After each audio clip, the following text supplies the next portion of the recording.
Welcome to After Hours. I'm Vaughn. Every night at 8, we go deeper. And tonight, you become part of this. For 12 episodes, you've been watching, listening, theorizing, arguing in the comments about who's playing who. Some of you called the Frost reveal before I did. Some of you mapped the consortium structure based on throwaway lines I thought nobody caught.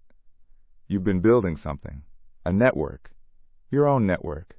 And tonight, that network becomes real, because Amara Okafor is about to face the most important decision of this entire series, and she wants to know what you think.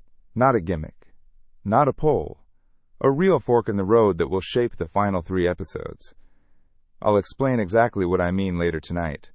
If you're new, go back to episode 1, The Frequency. This story builds on itself. Every detail matters. This is the endgame now, and every piece is on the board. Subscribe. Hit that bell. Tell someone. Because after tonight, the clock starts ticking. This is The Signal. Episode 13. The Network. Previously on The Signal, Amara and Webb fled Sao Paulo at 4 in the morning. Cargo plane from Curitiba to Lisbon. 12 hours in a pressurized hold surrounded by pharmaceutical crates. New identities in Portugal. Maria Santos and David Correa. Clean papers. Clean trail. But while they were over the Atlantic, Frost made a phone call. 4 minutes. Directly to Simon Cross. And when that call ended, Cross stopped chasing Amara south. He turned around and headed to Zurich, because Webb told Amara about the source. Singapore, level -4. 40 meters underground. The master archive. Every operation Nexus has ever run. Every name they've ever buried. 3 keys to open it. Palm scan, captured from Petrov in Istanbul. Retinal scan belongs to Eleanor Vance. And a physical security token that belonged to David Osei, Nexus's first technical officer. The man who built the signal protocol. The man who supposedly died in 2018, Operation 7, voted through by the board 8-4, but Yuki found financial transfers, maintenance payments, a patient relocation manifest, a private hospital in Zurich. David Osei might still be alive, and his security token might still exist. Cross is heading to Zurich. Amara is heading to Lyon, to Interpol, to Inspector Fatima Hassan. The same destination is waiting for both of them, Singapore, but they're taking very different roads to get there, and Frost is watching all of it. Lyon, Interpol headquarters, a glass and steel building on the banks of the Rhone that looks more like a corporate campus than a fortress of international law enforcement. Manicured lawns, security barriers designed to blend in with the landscaping, the kind of building that whispers authority instead of shouting it. Thursday morning, 9 a.m. Amara and Webb arrived separately. Amara by TGV from Paris, Webb on a connecting flight from Porto. Different routes, different timelines, same destination. Inspector Fatima Hassan met them in a conference room on the 4th floor. Amara had spoken to Hassan exactly twice before, once by phone from Mombasa, once by encrypted message from Istanbul. Both times Hassan had listened. Both times Hassan had said the same thing. Bring me evidence I can use, and I will use it. Inspector Hassan, thank you for seeing us. Ms. Okafor, you look different from your photographs. I've been through a few countries since those were taken. I noticed. My team has been tracking your movements since Nairobi. Not by choice, you kept showing up in our intelligence feeds. You have a talent for being in exactly the wrong place at the right time. Inspector Fatima Hassan, 47 years old. Born in Casablanca, educated at Sciences Po, recruited by Interpol at 29. She runs the Emerging Threats Division, the unit that handles cases too complex, too politically sensitive, or too internationally tangled for any single country's law enforcement to manage. She's careful, methodical. She doesn't move until she has overwhelming evidence, and then she moves fast. Amara had been told by 3 separate contacts that Hassan was the one person at Interpol who couldn't be bought and couldn't be pressured. The one person who would actually do something with the evidence Instead of filing it in a drawer and waiting for it to become someone else's problem, Webb opened his case. 3 USB drives, a printed index of 31 operations, a copy of the journal. The original was still in the church vault in Sao Paulo. 31 operations, dates, names, financial flows, authorization chains. Every operation is cross-referenced with at least 2 independent data sources. Bank transfers, communication intercepts, satellite imagery. I built the verification architecture myself. Every piece can be authenticated. How long were you inside? 7 years. I designed their intelligence systems. I had access to everything. And you decided to come forward now because A journalist I was trying to bury ended up being braver than I was. Hassan spent 4 hours with the evidence. 4 hours. She brought in 2 analysts from her team, both vetted, both cleared at the highest level. They went through the USB drives, folder by folder. Webb walked them through the architecture, the encryption protocols, the chain of custody. At 1 o'clock, Hassan closed the door. Just her, Amara, and Webb. this is real. We know. This is going to take months. You understand that. Maybe years. Multi-jurisdictional coordination. Warrants in 15 countries. Political approvals that have to go through channels most people don't even know exist. Months. At minimum. We need to build parallel evidence chains. We can't rely solely on Mr. Webb's materials. Defense attorneys will challenge everything as the work of a disgruntled insider. We need independent corroboration for every operation. I can help with that. I know where the bodies are buried. Literally, in some cases. I believe you. But bureaucracy has its own physics. Mass times velocity. We have the mass. The evidence is extraordinary. But the velocity of institutional response is governed by politics. And politics moves at the speed of consensus. There it is. The institutional response. The machine doing what machines do. Processing input, generating output, following protocol. Hassan wasn't wrong. She was being honest about the limitations of the system she served. But months, while Nexus restructures, while evidence gets destroyed, while witnesses disappear, while the consortium, 12 of the most powerful people on Earth, use their resources to build firewalls and bury everything Webb just handed over. Months, maybe years. And everyone involved knows that cases like this don't always survive that long. What if we could give you the source? The source. Singapore. Nexus maintains a physical archive. Every operation they've ever run. The complete record. If I can get you that, your parallel evidence chains are already built. Every operation Webb described, independently verified by Nexus's own records. You're talking about breaking into a secure facility in a sovereign nation. As an Interpol inspector, I cannot authorize, endorse, or acknowledge awareness of any such operation. But if evidence were to arrive at this office through channels that I have no visibility into, I would be obligated to evaluate it on its merits, regardless of its origin. That's how it works. That's how it always works. The institution can't do what needs to be done. So the institution creates plausible deniability and lets someone else do it. Hassan was giving Amara a green light wrapped in a legal disclaimer. And Amara understood. She'd been navigating this space for 12 episodes now. The gap between what's right and what's legal, between what's necessary and what's permissible. But there was another problem. A problem shaped like a hospital in Zurich and a dead man who might not be dead. David Osei, born in Accra. Educated at MIT. Recruited by Nexus in 2011 as their first technical officer. The man who designed the signal protocol, the encryption architecture that allowed Nexus to communicate with its global network without leaving digital fingerprints. Brilliant. Quiet.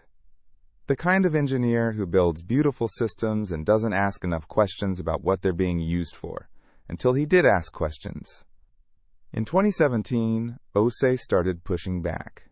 Internal memos, Webb had copies, showed Osei raising concerns about specific operations, the targeting of journalists, the elimination of whistleblowers, the weaponization of the system he'd built. The board voted. Operation 7, 8-4, Osei was scheduled for disposal. But Yuki found something.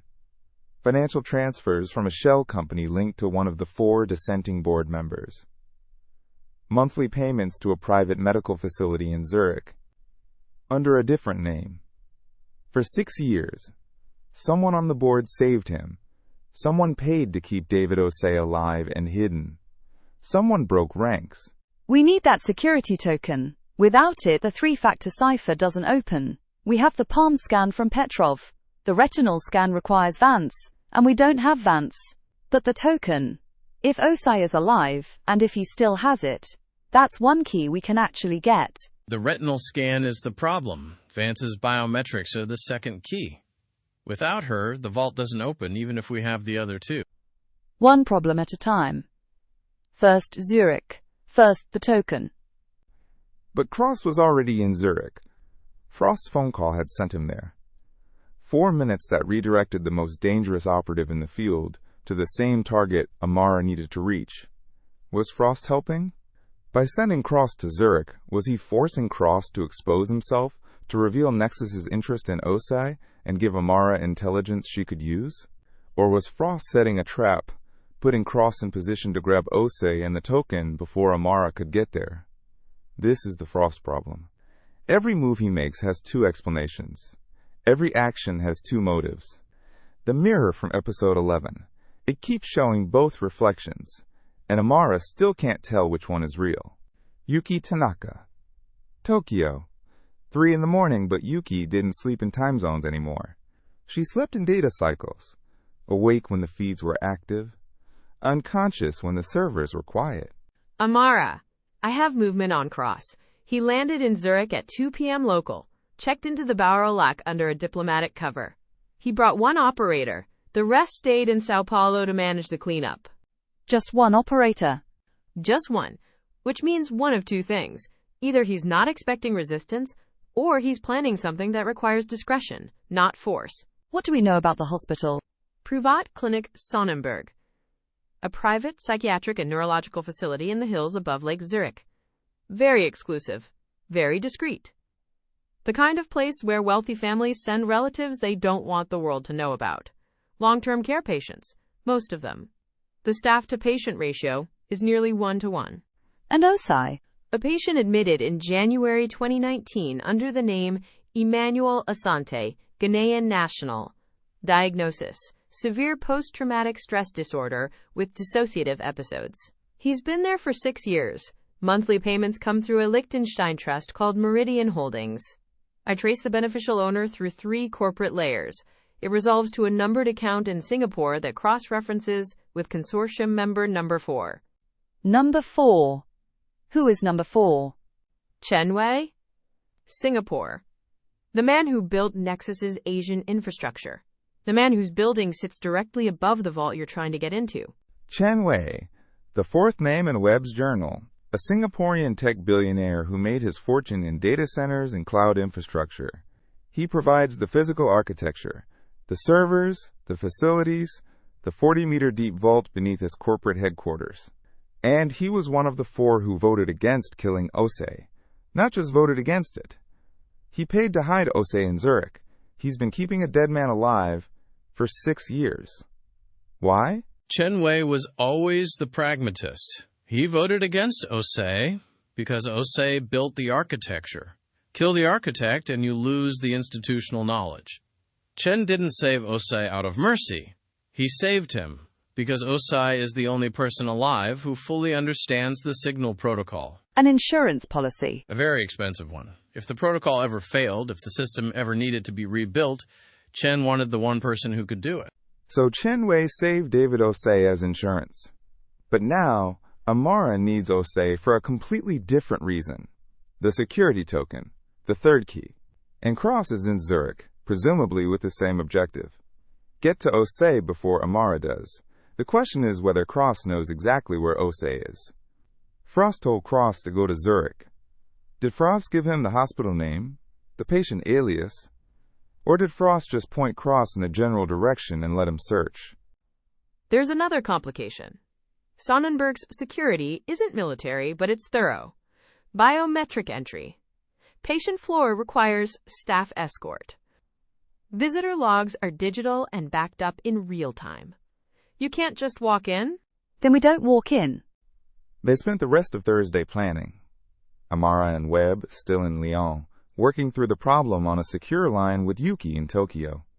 Hassan had given them unofficial cover, not resources. Interpol couldn't be directly involved in an unauthorized operation in a neutral country.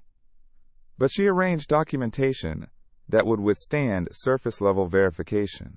A letter of introduction identifying Amara as a representative of the International Committee on Digital Rights, a real organization that Hassan had a contact at. The plan had 3 parts. Part 1. Yuki would create a digital approach. Sonnenberg's patient management system ran on a Swiss healthcare platform called MedConnect. Yuki couldn't hack it. Swiss data protection was among the best in the world. But she could create a legitimate referral request from a hospital in Accra, Ghana, requesting records transfer for a patient named Emmanuel Asante. The request would trigger an internal review at Sonnenberg, which would confirm the patient existed. Part 2. Amara would arrive at Sonnenberg as a family representative. Emmanuel Asante's cousin. She had a Ghanaian passport, her real one, under a different name from her current cover. She had the family connection. She had a plausible story. Part 3. Webb would stay in Lyon. He was too recognizable. Nexus had his face in every database. His job was to continue working with Hassan's team, building the institutional case, while Amara went to Zurich for the token. What about Cross? I have eyes on his hotel. Digital surveillance only. I'm monitoring his phone, his credit cards, his room keycard activity. As of 6 p.m., he hasn't left the hotel since checking in. He's waiting for something. Or someone. Amara caught the evening train from Lyon to Zurich, 4 hours and 22 minutes through the French and Swiss countryside. She had a window seat and she didn't sleep. She was thinking about David Osei, a man she'd never met, a man who'd built the system that killed her brother, or at least built the system that was used to kill her brother. The signal protocol, the encryption that made Nexus invisible, the architecture of disappearance. And now she needed his help. She needed the token that was either on his person or in his possession. She needed to walk into a hospital room and face a man who, in some ways, was responsible for everything that had happened to her family. The engineer who built the bomb doesn't light the fuse, but he made the fuse possible. Could she separate the man from the machine he built? Could she ask for help from someone whose creation had destroyed people she loved? She had 4 hours and 22 minutes to figure it out. Friday morning. Zurich. The air was cold and clean, the kind of cold that tastes like altitude and money. Privatklinik Sonnenberg sat in the hills above Wittekon, surrounded by manicured gardens and old-growth forest. The building itself was a converted estate, 19th century architecture, with 21st century security discreetly embedded in the walls. Amara arrived at 9 a.m. She wore a dark coat, carried a leather briefcase, and presented herself at reception as Ama Mensa, cousin of Emmanuel Asante. The referral request from Accra had been processed overnight. Yuki's work, clean and legitimate. The receptionist checked the system, confirmed the request, and asked Amara to wait. Ms. Mensa, Dr. Keller will see you shortly. He's Mr. Asante's attending physician. He'll need to approve your visit. Of course. I understand the process. 20 minutes. Amara sat in the waiting room, all white walls and expensive silence, and counted the security cameras, 4 in the reception area, 2 in the corridor. Keycard readers on every door. Dr. Keller was a tall Swiss man in his 50s, precise, professional, the kind of doctor who measured his words the way a pharmacist measures doses. Dr. Keller, Ms. Mensa, I'm Dr. Keller. I oversee Emmanuel's care. I must tell you, this is unexpected. In 6 years, we've never received a family inquiry. The family lost contact during the incident. We only recently learned he was here, through medical records that surfaced in an estate matter. Dr. Keller. I see. You should know that Emmanuel's condition is complex. He has periods of lucidity, but they're unpredictable. Some days he's present and coherent. Other days he's elsewhere. I understand. I just want to see him. The family needs to know he's being cared for. Dr. Keller. Of course, I'll take you up. 3rd floor. The patient wing. Every room had a view of the lake. Every corridor was carpeted. The silence wasn't the silence of a hospital. It was the silence of extreme wealth insulating itself from the world. Dr. Keller stopped at room 317. He knocked once, waited, then opened the door. David Osei was sitting by the window, a thin man in his 50s with graying hair and reading glasses perched on his forehead. He was doing a crossword puzzle. The room was neat, bookshelves filled with technical manuals and novels, a laptop on the desk, closed, a photograph on the nightstand of a woman and 2 children. He looked up when the door opened. His eyes were clear. Dr. Keller. Emmanuel, you have a visitor. Your cousin, Ms. Mensah, from Accra. I don't have a cousin named Mensah. Amara's stomach dropped. 6 years of hiding under a false name, and the man's first instinct was precision, an engineer's instinct. Facts are facts. Mr. Asante. Uncle, I know it's been a long time. The family sends their regards. May I sit with you for a few minutes? Dr. Keller, would you give us a moment? Dr. Keller? Of course. I'll be just down the hall. The door closed.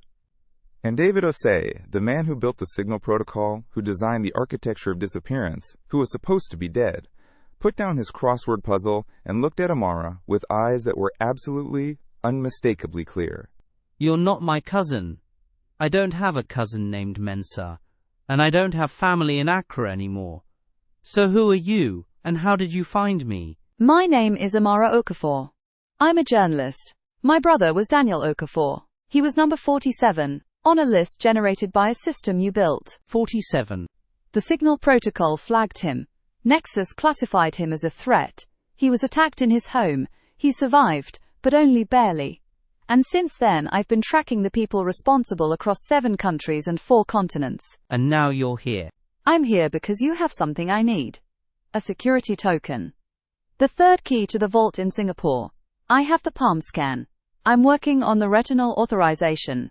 But without your token, the archive stays locked. You want to open the source. I want to open every file Nexus has ever buried. Every operation. Every name. Every decision they made about who lives and who disappears. I want to hand it to Interpol, and I want to hand it to the world. And I need your token to do it. Silence. The kind of silence that fills a room when 2 people are measuring each other across a distance that can't be closed with words alone. I built that system. I know what you think that means. I know what it makes me. I know what it makes you too. But right now, you're the only person who can help me take it apart. The token isn't here. Where is it? Chen has it. He took it when he brought me here. Insurance, he called it. He keeps it in Singapore. In the building. The same building the vault is in. So the token is inside the building we need to break into. Chen's personal safe. 42nd floor. The vault is at level -4. The key to the vault is 46 floors above it. Of course. Of course that's where it is. The key is inside the lock. The solution requires solving the problem you're trying to solve. It's recursive. It's a trap, designed by a man who thinks in systems. But Osei wasn't finished. There's something else. The retinal scan. You said you're working on it. Vance's biometrics. We don't have Vance. You don't need Vance. I designed a maintenance bypass. A backdoor. When I built the 3-factor system, I added a secondary authentication pathway in case the primary keys were compromised. It's not in any documentation. I never told the board. A backdoor. It replaces the retinal scan with a 48-character alphanumeric key. I have it memorized. I've had it memorized for 11 years. It was the one piece of insurance Chen didn't know about. The engineer who built the bomb also built a way to defuse it. 11 years ago, David Osei looked at the system he'd created and quietly, secretly, built an escape hatch. Not for himself. For whoever might need it someday. That's the moment. That's the turn. 2 keys instead of 3. the palm scan, and the alphanumeric bypass. But they still need the physical token from Chen Wei's safe on the 42nd floor, and they still need to get to Singapore. And Cross is in Zurich right now, looking for the same man Amara just found. While Amara was in Sonnenberg, Cross was moving. Yuki's surveillance caught it at 11 a.m. Cross and his operator left the Barolac in a rented BMW and drove northeast toward Wittikon. Amara, Cross is mobile, heading in your direction, 35 minutes away. He knows about Sonnenberg? He's heading toward the district. He might not have the specific facility, but he's narrowing the search. Amara had minutes. Not hours, minutes. Cross was methodical. He'd check every private facility in the Wittikon Hills until he found the right one. And once he found Osei, the equation changed completely. Mr. Osei, David, I need the bypass code, and I need you to come with me. Come with you. The man who tried to have you killed is 30 minutes away. He's coming here. Whether Frost told him your exact location or whether he's searching, he will find this place. And when he does, you need to not be here. I haven't left this building in 6 years. I know. And I'm sorry. But 6 years of hiding ends today. One way or another. You can leave with me or you can wait for Cross. Those are the options. The bypass code is November Kilo 7, 7, 4, Echo Foxtrot, Lima 9, 2 Alpha Charlie 8, Delta 16, 3 Bravo Foxtrot Papa Romeo 8, Whiskey Mike 4, Golf Sierra 6 X-Ray, Uniform, Zulu Foxtrot. Bravo 2, 9 Sierra Lima Delta Charlie, Alpha 7. 48 characters. 48 characters. Memorize them or don't. But that code opens the vault without the retinal scan. Are you coming? I'll get my coat. They left through a service entrance. Amara had mapped the exit routes during her 20 minutes in the waiting room. Old habit, survival instinct, the kind of preparedness that 12 episodes of running had burned into her nervous system. Osei walked slowly, not from weakness, from disorientation. The sunlight, the air, the noise of a city that had continued existing while he sat in a third-floor room doing crossword puzzles and memorizing a 48-character string that might someday save the world. Cross is 15 minutes out. He's still on the main road. He hasn't turned toward Sonnenberg specifically yet. We need a car. I have one for you. Rental agency in Wittikon Center. I pre-booked under your cover identity. Silver Volkswagen. It's in the lot. They reached a car in 7 minutes. Amara drove. Osei sat in the passenger seat with his hands on his knees and his eyes on the road, watching the world scroll past the window like a man reading a language he used to speak fluently. Where are we going? Not the airport. Cross will have it watched. Train? Train. Zurich to Milan. Milan to, where do you need to go? Singapore. Eventually. Then Milan to Dubai. Dubai to Singapore. It's the route with the fewest European checkpoints. 12 minutes later, Yuki confirmed that Cross had arrived at Sonnenberg. He spent 31 minutes inside. When he came out, he was on his phone. Yuki couldn't intercept the call. Cross was using Nexus encryption, but the body language was clear. He was angry. The bird had flown. Amara and Osei were already on the train to Milan when Cross realized he was too late. 2 hours ahead. 2 hours of buffer between survival and disaster. And somewhere over an encrypted line, Frost was getting an update. From which side? Both, probably. The man played the middle like a concert violinist. Every note precise, every movement deliberate, every outcome serving a purpose that only he could see. Now, I told you at the beginning of this episode that something was going to change tonight, that you were going to become part of this story. And I meant it. Here's where we are. Amara has the evidence. Webb's testimony, distributed across 4 continents. She has Interpol. Inspector Hassan. Slow, but legitimate. She has the bypass code for the Singapore vault. She has David Osei. And she's heading to Singapore to get the master archive. Every secret Nexus has ever buried. But she has a choice to make. The most important choice of this entire series. And I want your input. Option 1. The institution. Give everything to Interpol. Let Hassan build the case, coordinate with governments, issue warrants, arrest the consortium members through legal channels. It's slow. It takes months, maybe years. Evidence might be destroyed. Witnesses might disappear. But if it works, if the system holds, the convictions are permanent. The precedent is set. And the rule of law survives. Option 2, the network. Release everything. The Singapore archive, Webb's testimony, every document, every name, every operation, uploaded to every server, shared on every platform, sent to every newsroom on Earth simultaneously. Instant, irreversible, impossible to suppress, but also impossible to control. Unverified data in a billion hands, potential for misinformation, potential for chaos. Potential for people on that list who were wrongly included to have their lives destroyed, and no legal framework to process it, the institution or the network. Order or chaos. Patience or action. Both have consequences. Both have risks. Both will change the world, just in very different ways.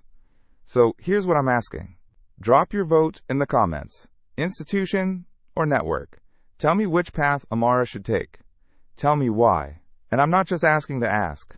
Your answers will shape the final 3 episodes. This isn't a gimmick. This is the fork in the road. The story goes where you send it. Institution or network. The comments are open. The vote is live. Before I go, I see you. Every night. The comments. The theories. The late-night debates about who's really pulling the strings. Suzanne. You predicted the Osei connection from a throwaway line in episode 6. I went back and checked. You were right. I still don't know how you caught that. Eric, your technical analysis of the 3-factor cipher was so detailed that I had to double-check my own notes. You might actually understand this system better than I do. Kimoria, 13 episodes. Every single night. You've been here from the very first frequency. That kind of loyalty doesn't go unnoticed. And to everyone who's been sharing this series, every repost, every recommendation, every time you tell a friend to start from episode 1, you're building the network. The real one. The one that matters. Drop your vote, institution or network, and tell me who you think Frost is really working for. Because after tonight, the endgame begins. Tomorrow night, episode 14. Amara is on a train to Milan with a dead man who isn't dead, and a 48-character code that can open a vault 40 meters underground in Singapore. Cross is in Zurich, one step behind and closing fast. Webb is in Lyon, building the institutional case. And Frost is everywhere and nowhere, playing both